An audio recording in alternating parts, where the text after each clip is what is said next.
Tonight, I want to begin not with a battle, not with a king, not with a war banner lifting in cold wind, and not even with a wedding in the ordinary sense, but with a hall lit by candles so soft that every face inside it seems only half real. A very old hall, a hall of carved wood, stretched tapestry, polished silver, and thick winter silence held briefly at bay by firelight and ceremony. A hall where velvet brushes stone, a hall where priests murmur over rings and relics, a hall where the air smells faintly of wax, smoke, wool, and cold metal, a hall where old names are spoken as if they are more durable than flesh, and where a young woman, perhaps no older than 16, stands beneath the candles with her hands folded carefully before her, and her face trained into the calm expression that courts demand from girls who were born for politics rather than for themselves. If you imagine the hall now, it is beautiful. That is part of what makes it strange. The gold thread catches the flame. The saints painted on chapel panels look down with the same quiet they have given to every marriage, every funeral, every royal birth, every whispered sin. Somewhere behind the hall there is a side chapel where someone has already lit a lamp for the health of the bride. Somewhere beyond the chapel there are private chambers with curtained beds, embroidered cushions, chests full of linen, and portraits of dead relatives who already resemble the people still living. Somewhere beyond those chambers are courtyards patterned with frost, stables breathing steam into the air, towers, walls, and gates. Somewhere beyond the gates are roads stretching across forests and rivers toward other courts, other chapels, other altars where the same blood will be folded inward again.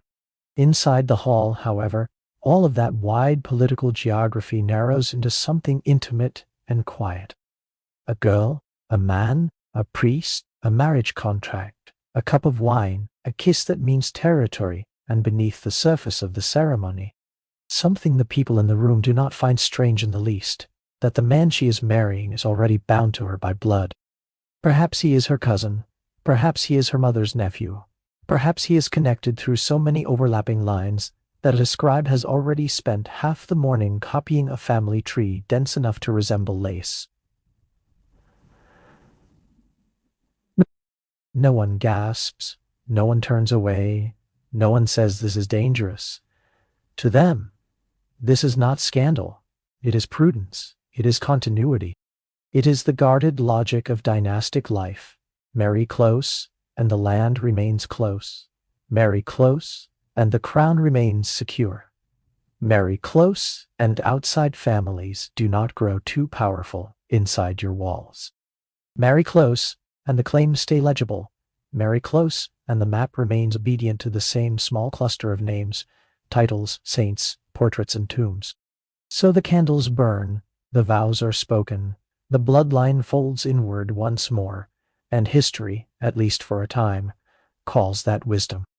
Tonight, I want to move slowly through that closed circle of blood, not as scandal, not as gossip, not as one of those bright and restless modern stories that treats old royal families as cabinets of curiosities full of strange faces and stranger jokes.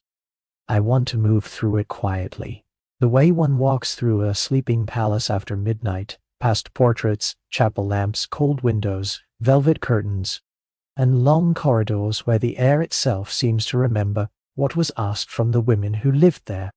Because this is not only a story about genetic narrowing. It is not only a story about the Habsburg jaw, or cousin marriage, or whispered madness, or exhausted heirs. It is, above all, a story about women, women who were born into dynasties that thought of marriage as architecture, women whose bodies were used to preserve empire, secure borders, seal alliances, quiet rival claims, and keep inheritance from spilling beyond familiar walls. Women who entered the grandest chambers in Europe dressed in silk and piety, while carrying inside them the invisible weight of continuity. They were daughters and nieces, queens and consorts, brides and widows, mothers and regents. Some were admired, some were feared, some were pitied, Some were called mad when power found it useful. Some were praised as devout while being quietly consumed by pregnancies, miscarriages, loneliness, confinement, or the cold repeated strain of marriages arranged too near the same blood. Some ruled brilliantly, some survived beautifully, some vanished into silence, and almost all of them were asked to endure more than the portraits would ever admit. We will begin with the logic of the dynasties themselves, why they kept choosing the familiar danger of close blood over the unpredictable danger of something new. Then we will move into the women one by one, slowly enough that the gallery begins to form around us. Isabella of Habsburg, Joanna of Castile, Blanche of Castile, Eleanor of Portugal, Margaret of Austria, Catherine of Aragon, Isabella of Portugal, Marie of Burgundy, Anna of Austria, and then those later women still holding the structure upright while it was already weakening from within. Mariana, Margaret Teresa, Maria Anna, and the dim, exhausted line that runs toward Charles II of Spain like a candle flame running out of wax. You do not need to remember every relationship tonight. You do not need to hold the whole family tree in your head.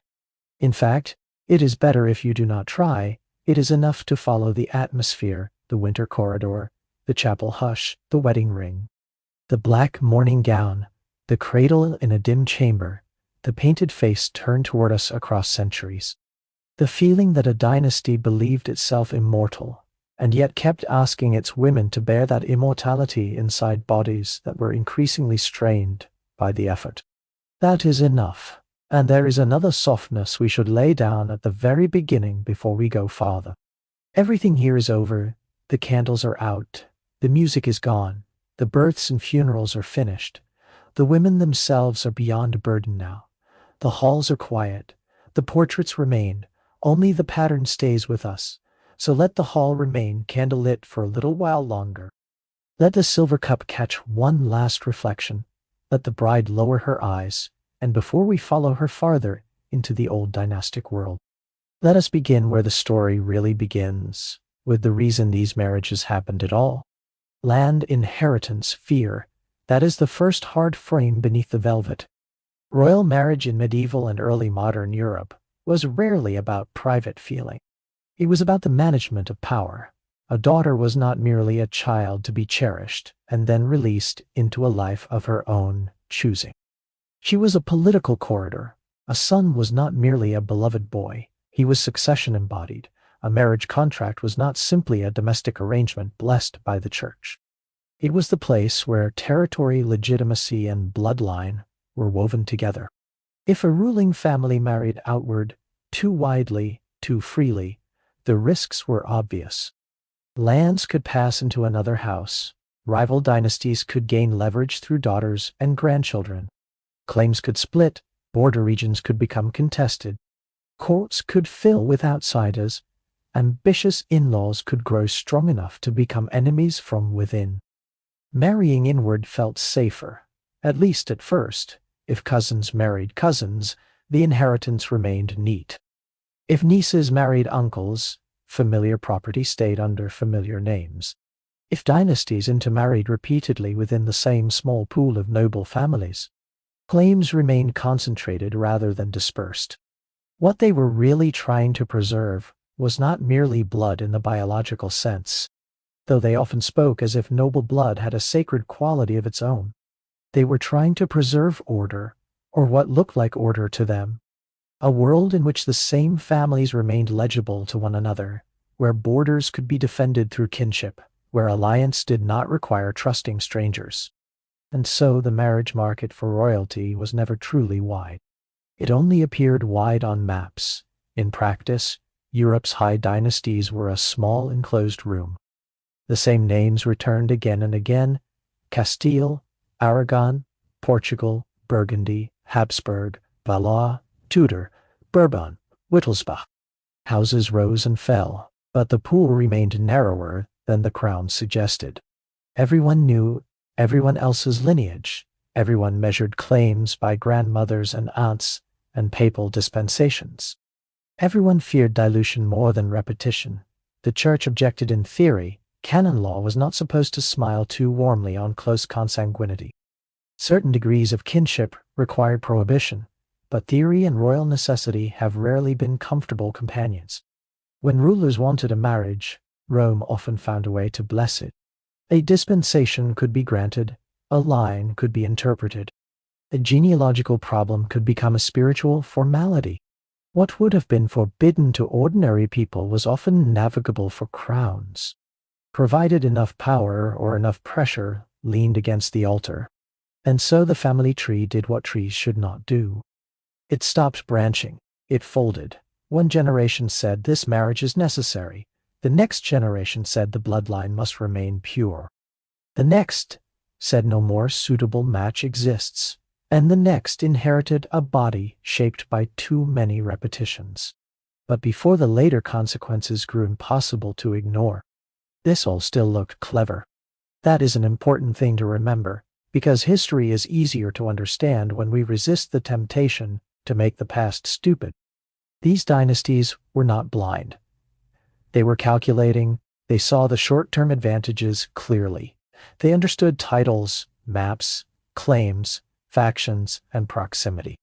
What they misjudged was time. What looks secure in one generation can become brittle in 5. What feels like consolidation can become self-strangulation. What appears to preserve the house may slowly exhaust it. And the people who carried that exhaustion most visibly were often women. A king might embody the dynasty publicly, but a queen's body had to reproduce it. That is where the cost becomes intimate. A royal woman's value was never merely symbolic. She might embody peace between two powers. Yes, she might serve as ornament and public dignity. Yes. But beneath the pageantry, her body was also expected to produce heirs, preferably sons, and to do so repeatedly, safely, and with sufficient speed to calm political anxiety. Every miscarriage mattered. Every stillbirth mattered. Every infant death mattered. Every failure to conceive mattered. Every month a queen remained not visibly pregnant could begin to thicken the atmosphere around her with pressure she did not create and could not escape. To be a royal woman in such a system was to live as policy in flesh. Your marriage was policy. Your bed was policy. Your pregnancies were policy. Your mourning was political. Even your health, your mood, your fragility, your exhaustion, your visible strength or visible decline. All of it could become meaningful to people far beyond your own chamber. This is why the women in tonight's story matter so much. Not because they are decorative examples inside a larger tale about male dynasties. They are the center. The dynasties moved through them. The maps tightened through them. The claims survived or failed through them. The old royal houses believed they were preserving themselves through careful marriage. But what they were really doing was placing generation after generation of women beneath the same burden, and hoping that silk, chapels, and courtly ceremony would make the burden look lighter than it was. Behind every family tree was a woman expected to endure it.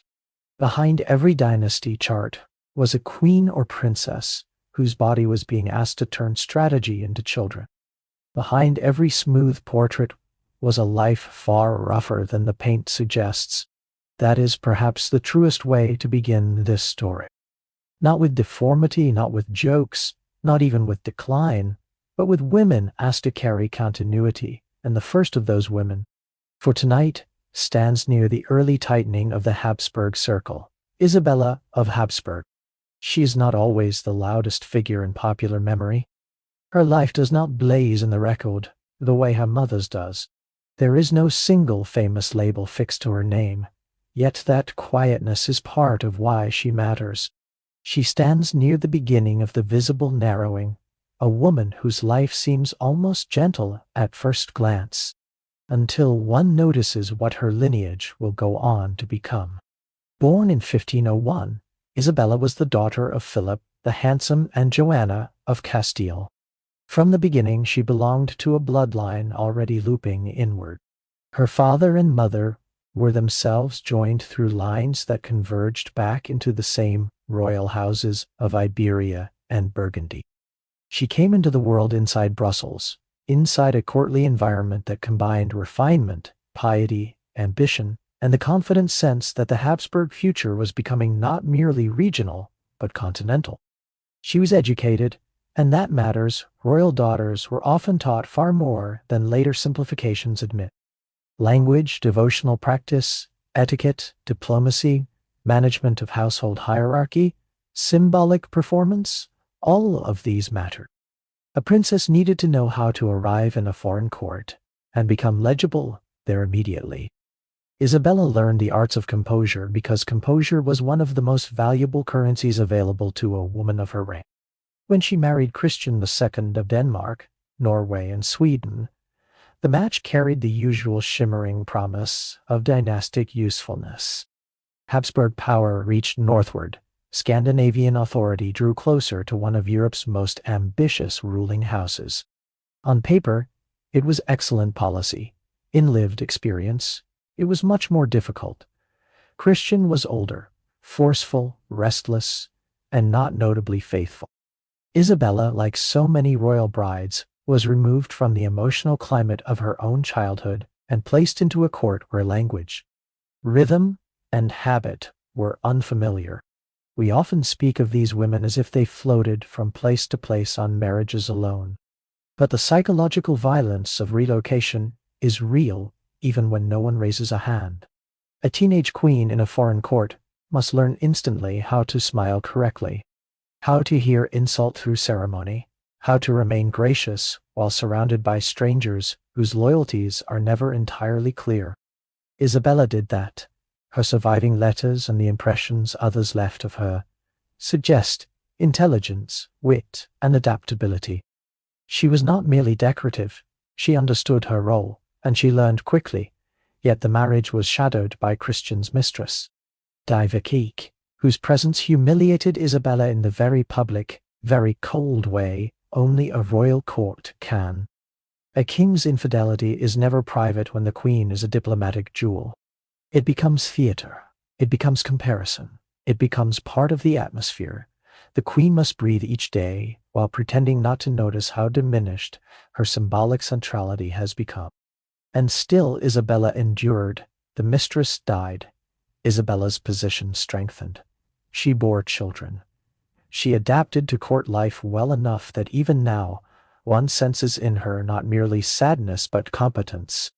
She could have become one of those queens history remembers only as background, which is itself a kind of injustice. But she matters because her life reveals something crucial about the dynastic machine. It did not always crush loudly. Sometimes it absorbed quietly. Sometimes it asked for beauty, children, diplomacy, and endurance all at once. And because the woman doing the enduring did not scream in the sources, later, history mistook that silence for ease. Her life was not easy. She died young, only 24. That sentence recurs too often in the lives of royal women. And the repetition itself becomes part of the historical atmosphere. Young, again, another one. Royal childbirth was dangerous even without consanguinity. Repeated pregnancies were dangerous even without dynastic pressure. Yet when one looks at Isabella inside the wider Habsburg pattern, her early death becomes part of a longer accumulating unease. So many of these women served the line, bore what they could, and vanished before their own identities had time to ripen beyond function. What remains around Isabella is not scandal, but echo. She does not arrive to us with thunder. She arrives with consequence. Her blood moved forward. And as it moved forward, the circle narrowed further. She stands not at the grotesque end of the Habsburg problem, but at an early visible tightening, one of the women through whom the line remained strong enough to continue and vulnerable enough to begin weakening. There is something deeply moving about women like Isabella because they are easy to overlook. They do not rupture history. They sustain it, and in sustaining it, they often disappear into the very continuity they made possible. Her mother, by contrast, did not disappear quietly at all. Joanna of Castile remained visible for centuries, but visible in the wrong way. not as a sovereign mind under pressure, not as a woman caught between grief and political theft, but as a nickname. Joanna the Mad. Whenever history puts a nickname in front of a woman's life, one should hesitate. Nicknames are often traps.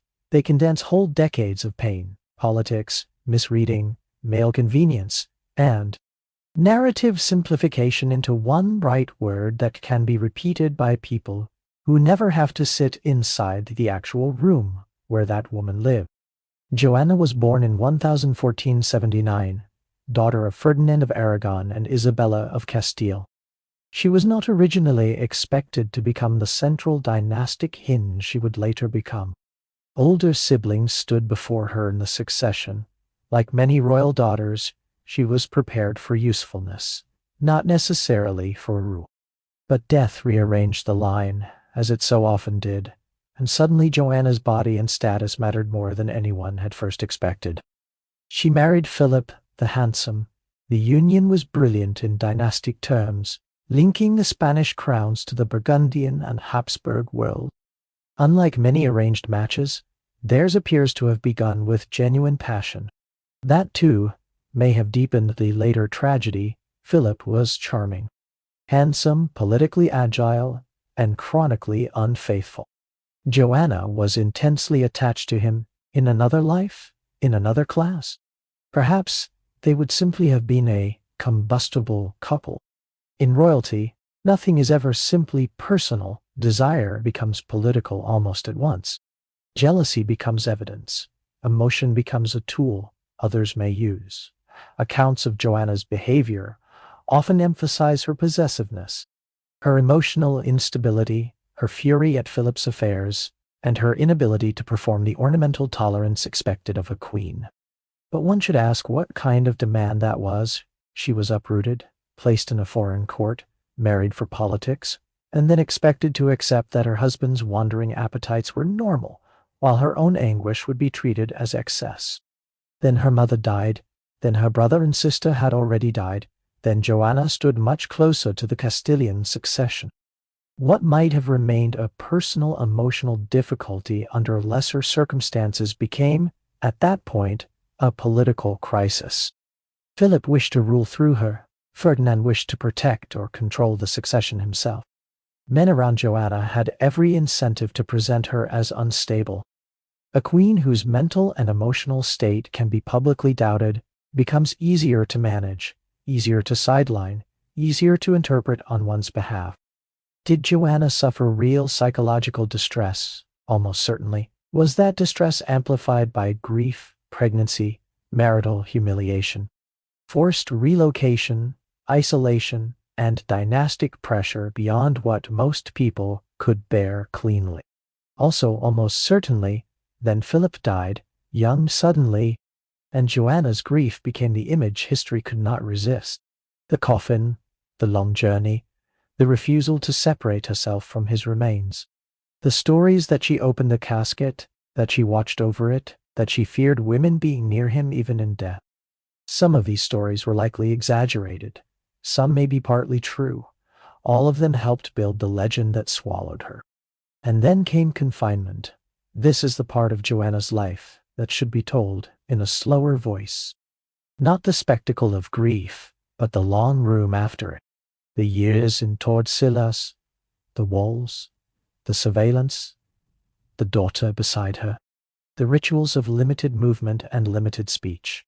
The queen who still existed legally, who still mattered dynastically, but whose freedom had become inconvenient to the men wielding the power around her. She lived there for decades. That is what modern retellings often rush past. They pause at the wildness of grief, because grief is dramatic. But the true sorrow may be what followed, not a blaze, but a long narrowing. The woman history called mad remained alive long enough to outlast many of the passions that had produced the label. And in that long survival, one can feel the full cruelty of how dynasties handle women once their bodies have already delivered what was required. She had given the line children, she had given Europe future rulers, she had served the dynastic function, now she could be managed. There is no need tonight to decide fully whether Joanna was mentally ill in a modern clinical sense. The records are too entangled with politics for easy certainty. What feels clearer is that whatever distress she did experience was useful to the men around her, and usefulness has a way of becoming the official truth. So let her story be quiet for a moment, not a madwoman, not a spectacle, a woman in rooms, a queen without freedom, a mother separated from power, a body through which empire moved, even while her own life narrowed into prayer, grief, and surveillance. The corridors around Tordesillas are still now. The candles have burned out there too. The coffin is gone, the name remains, but the nickname does not deserve the last word. Let the palace fall silent. Let the stone keep the cold. Let the queen sit in shadow no longer watched, and before we move onward, breathe for a moment in that stillness. History for sleep requires these pauses. One woman's grief should not become a wall the listener cannot pass through. So let the chapel doors close softly. Let the winter outside remain far away. Let the records settle. There is no shouting now in those rooms. No court gossip, no male advisors arguing over regency and sanity and signatures. There is only distance, and the distance is enough to make even terrible stories gentler.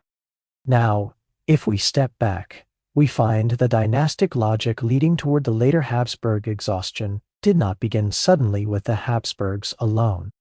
It belonged to a longer aristocratic and royal habit of marrying within familiar circles. That is where Blanche of Castile becomes important. Blanche was born in 1188, daughter of Alfonso VIII of Castile and Eleanor of England, which already places her at a high intersection of royal Europe. Her bloodline was dense with power. Her grandmother was Eleanor of Aquitaine, whose long shadow still reaches across so many medieval stories that one almost expects to see her seated in every other chapel, watching. Blanche herself was sent to France to marry the future Louis VIII, as so often happened. The girl crossed borders not as herself alone, but as a vessel of alliance. She carried with her not simply a dowry, but a network of claims and relationships that mattered to kings far more than her own preferences could possibly matter. The marriage required papal attention because of kinship. That detail may sound small, but it is not. It reminds us that even in this earlier medieval world, close blood among rulers was not unusual enough to cause astonishment. It was ordinary enough to require procedure. Blanche became queen. Then, more importantly in some ways, she became regent. This is one of the reasons she matters so much. She is not merely another woman absorbed into dynastic maternity and then forgotten. She ruled. She held France together during the minority of her son, the future Louis IX. She confronted nobles, managed court factions, negotiated, suppressed rebellion, and proved herself politically formidable. Yet even in strength, the older pattern remains visible. She bore many children, not all survived. Her value to the line remained inseparable from her reproductive role, even as her governing ability became undeniable. That doubleness is worth lingering over. A woman can be brilliant and still trapped. A woman can rule well and still be remembered first as mother. A woman can stabilize a kingdom and still be written through the lens of male lineage. Blanche shows us that the dynastic burden on women predates the late Habsburg crisis by centuries. The structure was already there: close blood, political consolidation, repeated pregnancies, female endurance, all of it already woven into the fabric of monarchy. The later Habsburg loop intensifies the pattern, yes, but the loom itself was older. And there is another useful softness in Blanche's story. She reminds us that dynastic concentration did not always announce itself through visible bodily collapse. Sometimes it moved quietly beneath strong people, under powerful queens, beneath apparently successful reigns. Power could look smooth on the surface and still be tightening the net underneath. That is the kind of tension history often keeps best. Not catastrophe yet, only pressure. From France and Castile, we move again toward the imperial world, and into one of the more melancholy lives in this gallery. Eleanor of Portugal. Eleanor was born in 1434 into the Portuguese royal house, a princess from a court that, by the standards of the age, would have felt warm, bright, and coastal compared with the colder rhythm of the imperial north. Her marriage to Frederick III, Holy Roman Emperor, was on paper a triumph. Portugal linked to the imperial world, a daughter of one royal house rising to one of the highest possible marriages in Latin Christendom. But royal ascent often feels very different from inside the woman climbing it. Eleanor entered a court that was more austere, more distant, and more emotionally ungenerous than the one she had left. Frederick was cautious, formal, and not renowned for warmth. The Holy Roman imperial world was filled with ceremony and administrative gravity, but not always with the kind of human softness that makes exile bearable. And that is what royal marriage often was for women, exile dressed as promotion. The chapel is grander, the title is higher, the fabrics are richer, but the tongue around you is different, the weather harsher, the people colder, the husband remote, the mother far away, the customs unfamiliar, and the whole performance of queenship depends upon your ability to make all of that seem natural. Eleanor appears to have tried, she learned. She wrote letters home. In those letters one senses longing, fatigue, and the quiet pain of a woman who understands that homesickness is a luxury she cannot publicly display too often.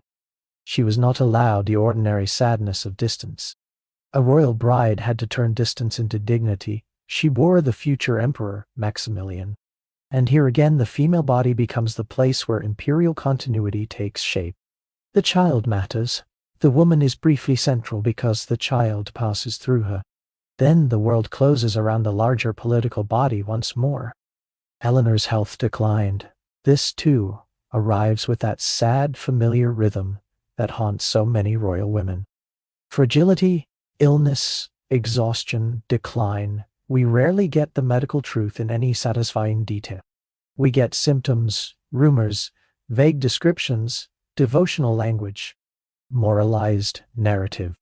What we can say is that she died young at 33, and that her life in the imperial court carried a loneliness the architecture itself seems to preserve.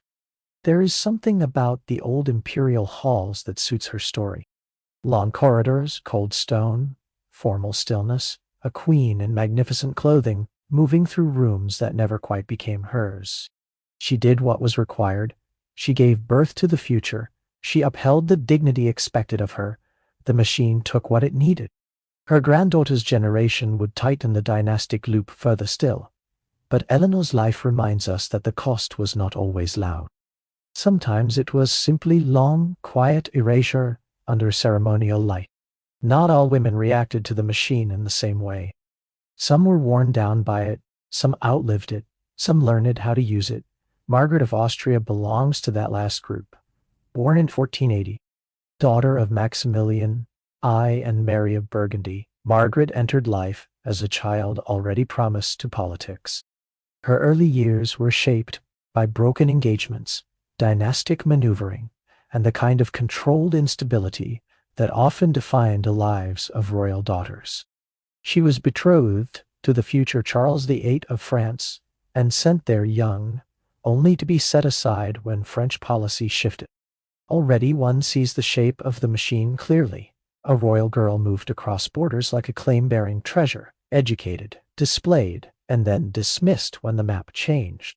She was later married to John, Prince of Asturias, heir to the Spanish crowns. Again, a dynastic union, again, blood and land arranged into one another, again, widowhood came swiftly. John died within months. Margaret was still very young. Later came another marriage, to Philibert II of Savoy, and later still another widowhood. By the time many women were only beginning to understand the court they had entered, Margaret had already lived through several dynastic rearrangements, severe enough to harden anyone. What she did with that hardening is what makes her remarkable. She became one of the most capable female rulers of her time. As governor of the Habsburg Netherlands, she operated with intelligence, diplomatic precision, and considerable political talent.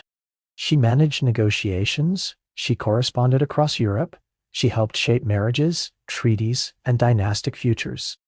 Her court became a place of culture as well as government. She collected art, she patronized learning, she understood how to turn poise into instrument. This matters because a subject like this can too easily flatten women into passive sufferers. Margaret was not passive. She had been shaped by the system and then learned how to make herself formidable within it. And yet, even in her competence, the deeper sadness remains. She was brilliant within the machine, not outside it. She helped preserve and administer the very dynastic logic that would later tighten so destructively. That is not hypocrisy. It is circumstance. Alternatives were limited. She did not stand outside history, judging it from a clean moral future. She inhabited the structure available to her and excelled there. Her brother Philip, the handsome, married Joanna of Castile. Their son became Charles V. Through Charles and the marriages that followed, the Habsburg bloodline folded inward more aggressively. Margaret, in that sense, stands in the dynasty like one of those quiet hinges on an old carved door. Easy to overlook and absolutely essential to the way the whole structure moves. Some women in these stories survive by endurance. Margaret survived by intelligence. There is admiration in that, and perhaps some relief too. Not every royal woman was simply consumed. Some learned to steer the thing that had first tried to use them. And then the story moves to England, to Catherine of Aragon, whose name is so familiar that people sometimes forget how much quiet sorrow lies beneath its public drama. Catherine was born in 1485, daughter of Ferdinand of Aragon and Isabella of Castile. From the beginning, she was dynastic gold. She carried the prestige of reunited Spain, the authority of the most famous royal couple in Europe, and the calm, learned piety expected of a high-born daughter trained for major alliance. She was intelligent, devout, multilingual, and prepared for diplomatic life. None of this protected her from being used. It only made her more valuable. Her first marriage to Arthur, Prince of Wales, linked England and Spain in one of the great alliances of the age. The match was elegant on paper. It was also another moment where a young woman's body became the bridge across which kingdoms intended to walk. Arthur died, Catherine remained, and in that strange suspended interval after his death, one can already feel the cruelty of dynastic life. She was neither fully English nor free to return home. Her widowhood was not simple grief. It was a diplomatic puzzle. Was she still useful? Could she be repurposed? Would the alliance survive? Had the marriage been consummated? What papal permissions would be required if she married Arthur's brother Henry? Imagine being that young and knowing your body had become an argument between kingdoms. Eventually, she married Henry VIII, another papal dispensation. Another folding of kinship law under political pressure. For a time, the marriage seemed successful. Catherine was queen, respected, admired, and capable. She served as regent while Henry campaigned in France.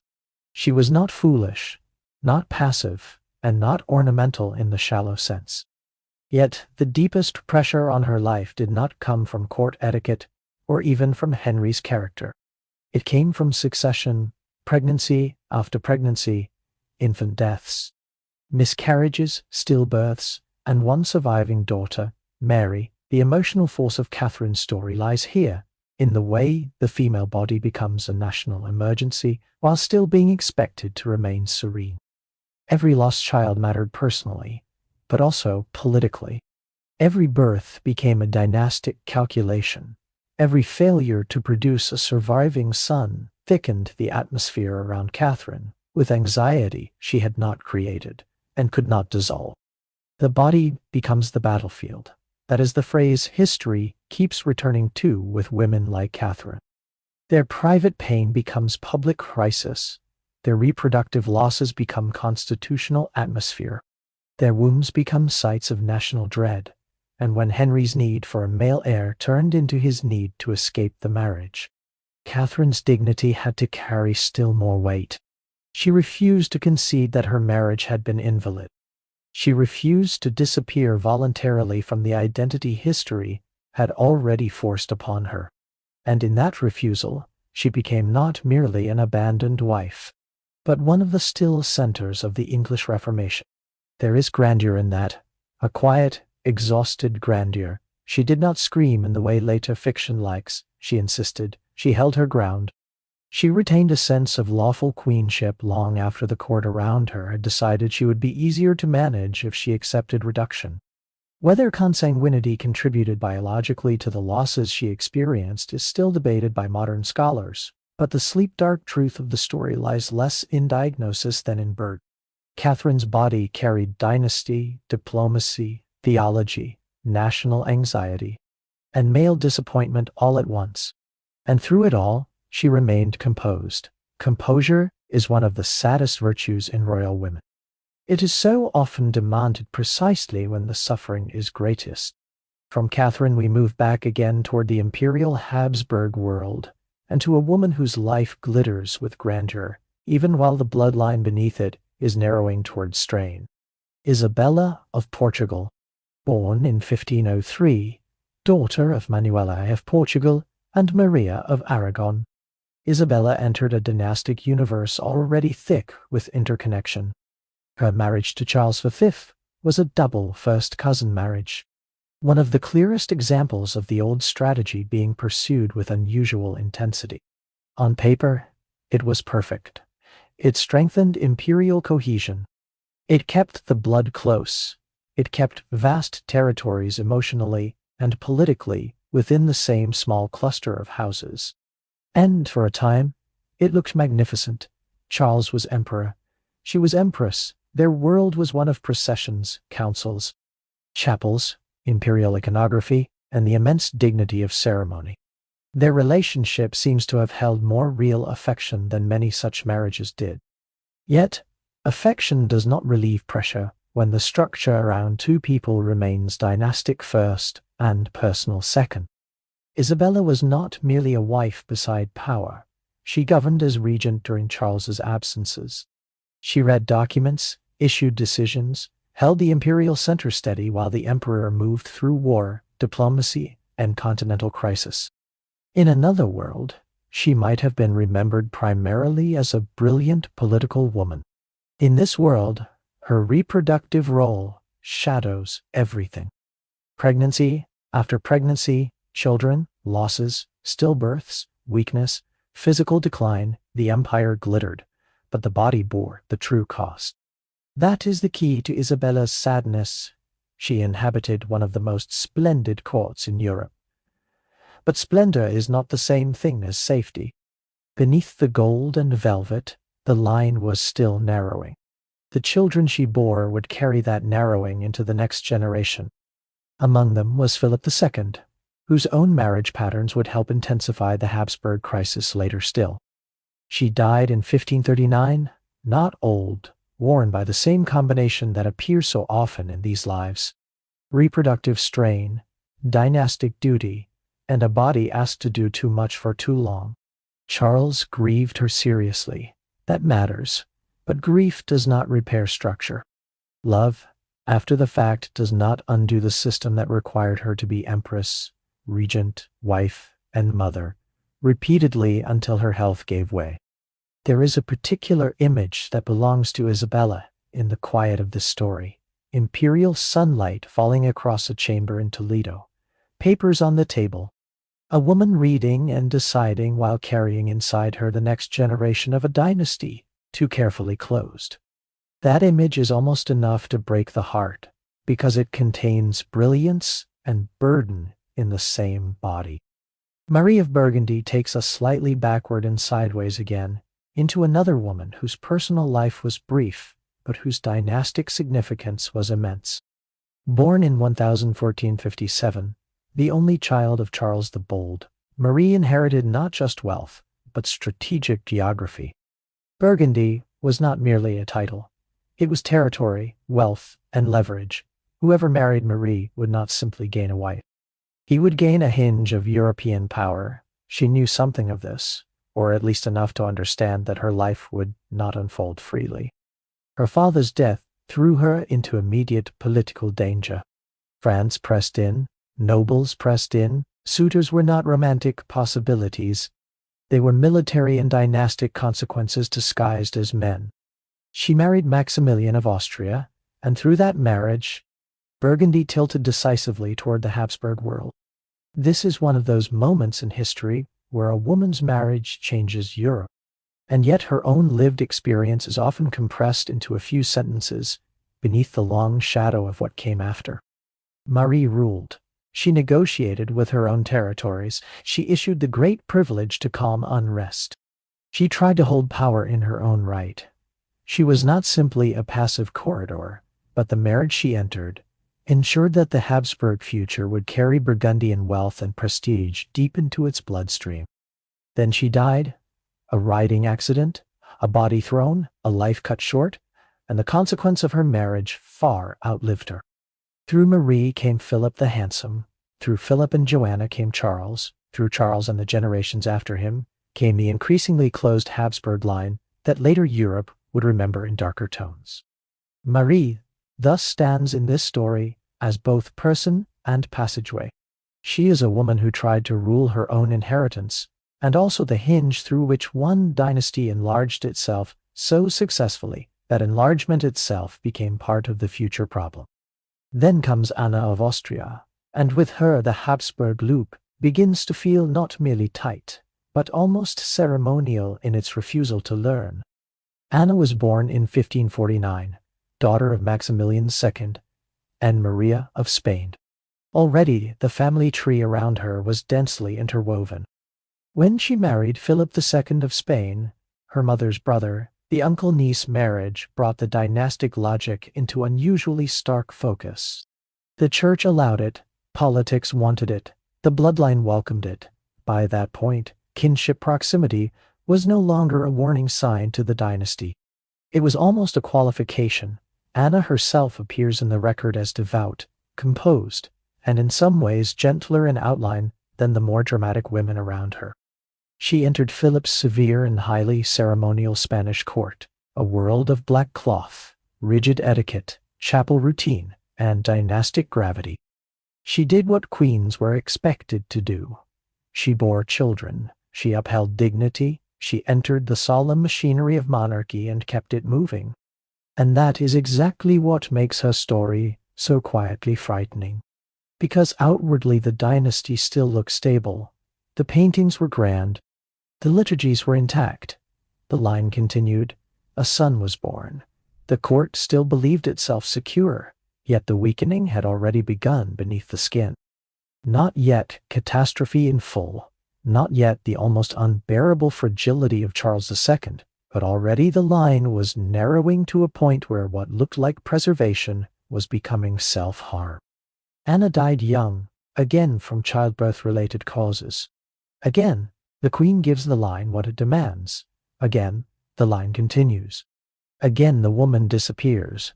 There is something especially cold in these repetitions, because they do not all produce dramatic narrative. Many of these women do not leave behind a famous scream. They leave behind a son, a letter, a portrait, a chapel funeral, and a quiet absence.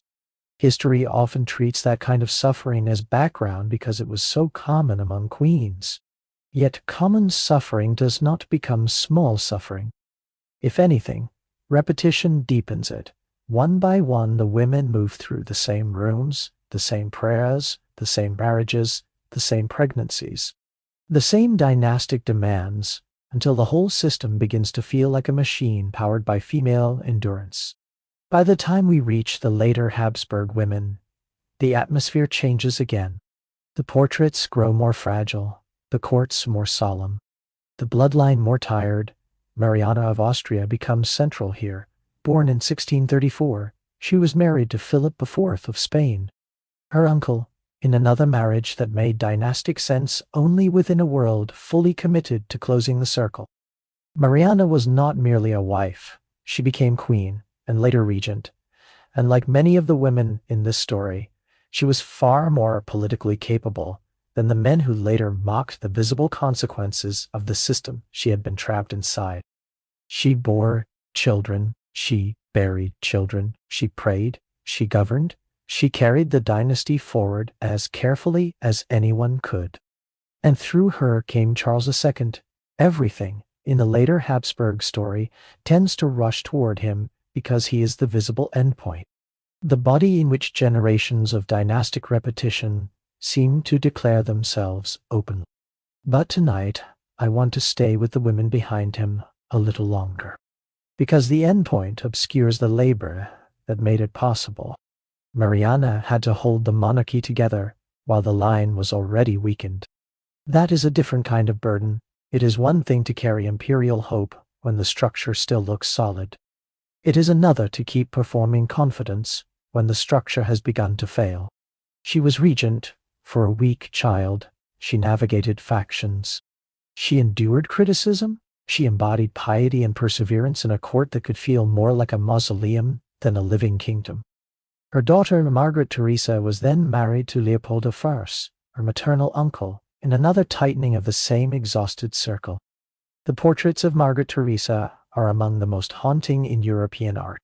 Velázquez painted her with dazzling delicacy, pale hair, pale dress, pale skin, a child suspended in ceremony, almost too luminous for the heavy dynastic fate waiting beneath the ribbons.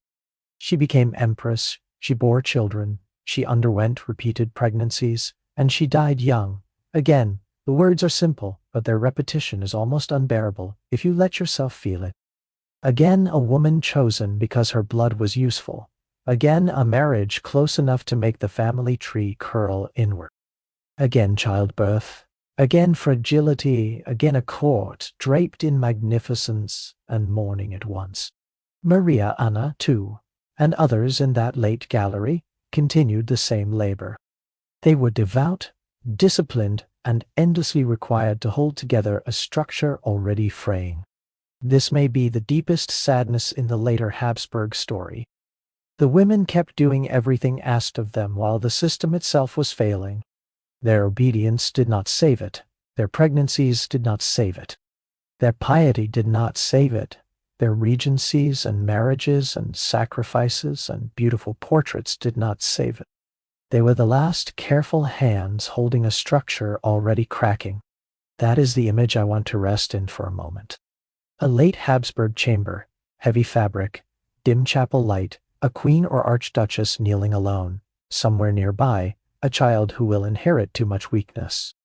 Elsewhere, ministers whispering about succession.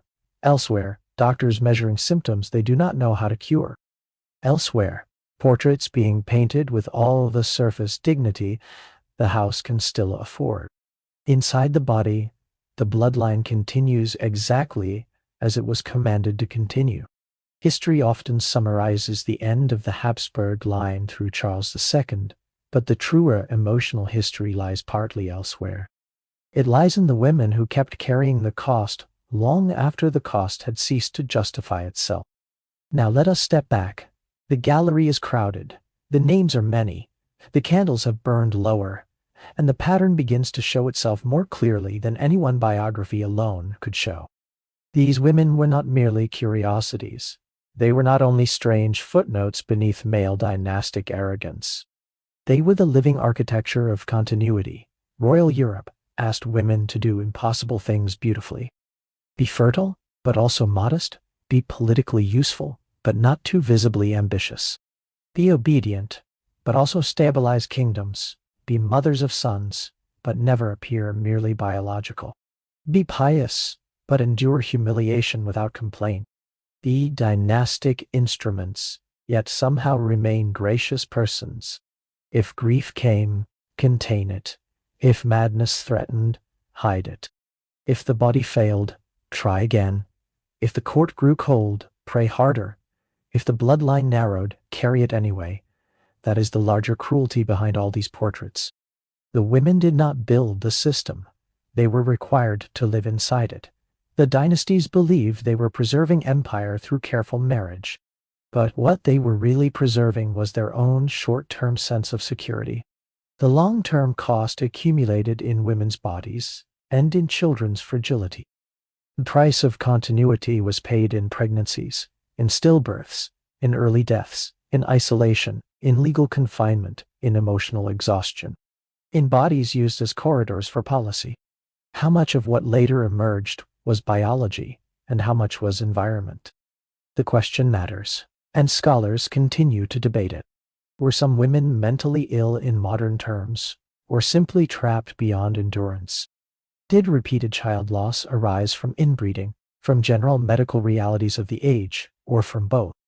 Did stress, isolation, and court surveillance worsen dispositions that might have remained manageable elsewhere? The answers are never neat, but this much feels clear enough to say softly and with confidence. The cost of preserving empire was carried most heavily by women who did not design the system. That is the sentence these lives keep circling toward. And now, because we have followed the portraits long enough, let the palace empty a little. Let the wedding hall from the beginning return. The same candles, the same silver, the same carved wood, but fewer voices now. The family tree has done what it was meant to do, and more than it was ever meant to do. Elsewhere in the palace there are still portraits: Joanna in shadowed grief, Catherine in controlled dignity, Margaret in composed intelligence, Anna in black solemnity, Margaret Theresa in pale childlike splendor, Mariana holding power with tired hands. The portraits stayed upright, while the women inside them grew more burdened. The family tree kept folding inward. The women kept carrying the cost. That is the hidden loop inside tonight's story. The family tree kept folding inward. The women kept carrying the cost. Now let the courts empty. Let the chapels fall quiet. Let the black silk hang motionless. Let the embroidered sleeves gather dust. Let the goblets dim. Let the cradle rock no more. Let the marriage contracts close. Let the papal dispensations lie folded in archives, no longer worn from handling. The bloodline was preserved so carefully that it weakened itself. That sentence does not need to be spoken loudly. It belongs to the same hush as chapel dust and candle smoke. The bloodline was preserved so carefully that it weakened itself. And the women who made that preservation possible bore more of the cost than the men who praised it. This is where I would leave you tonight, not in mockery, not in shock, not in the bright tone of modern superiority, but in the quiet sadness of old rooms. The halls are quiet now, the candles lower, the portraits still. The queens and princesses and regents have long since passed beyond duty. The marriages are over, the births are over, the prayers are over, the grief has gone cold. Only the afterimage remains, a girl beneath candlelight, a queen at a chapel rail, a widow in black, a mother beside a cradle, a regent at a writing table, a pale face in a dark gown, a lineage folding inward, a silence gathering around it. The family tree kept folding inward, the women kept carrying the cost. And now even that cost has passed into history. So let the palace darken, let the chapel lamp burn low, let the corridor empty, let the portraits fade back into the walls. Let the names soften, let Isabella rest, let Joanna rest, let Blanche rest, let Eleanor rest, let Margaret rest, let Catherine rest, let Anna rest. Let all of them rest. The halls are old now. The dynasties are thin now. The blood has cooled. The candles are nearly gone. And all of medieval and early modern Europe, with its velvet marriages, its chapel vows, its dynastic pride, its close circles and exhausted queens, can drift gently away into the dark until there is only stillness and distance and the safe, quiet feeling that the old palaces have finally become empty enough for sleep.